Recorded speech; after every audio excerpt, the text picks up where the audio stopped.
আজ আমরা শোনাবো এক জঙ্গলের রাজা আর এক নতুন অতিথির গল্প, যেখানে শক্তি, অহংকার আর শেষে বন্ধুত্ব সবকিছুই আছে। চলো শুরু করি। অনেক দূরে সবুজ জঙ্গলে থাকতো এক গর্বিত সিংহ। তার নাম ছিল রাজা। সে সব সময় বলতো, এই জঙ্গল আমার, আমি রাজা, আমার মতো কেউ নেই। একদিন হঠাৎ সেই জঙ্গলে এসে পড়লো এক নতুন বাঘ। ওহ, কি সুন্দর জঙ্গল, আমি এখানেই থাকবো। সিংহ রেগে উঠলো। এই জঙ্গল শুধু আমার, তুমি চলে যাও। বাঘ বলল, কেন? জঙ্গল কি শুধু তোমার একার? শক্তি আছে লড়াই করার, দেখি কে জিততে পারে। শুরু হলো লড়াই। চারিদিকে ধুলো, জোরে জোরে গর্জনের শব্দ, আর গাছপালা সব নড়ে উঠল।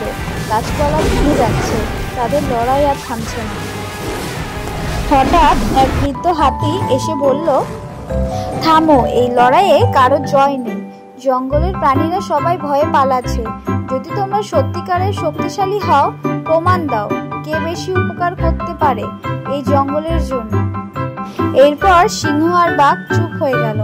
এরপর শুরু হলো নতুন প্রতিযোগিতা। কে বেশি গাছ লাগাতে পারে, কে আহত হরিণকে সাহায্য করতে পারে, কে পাখির ডিম বাঁচাতে পারে।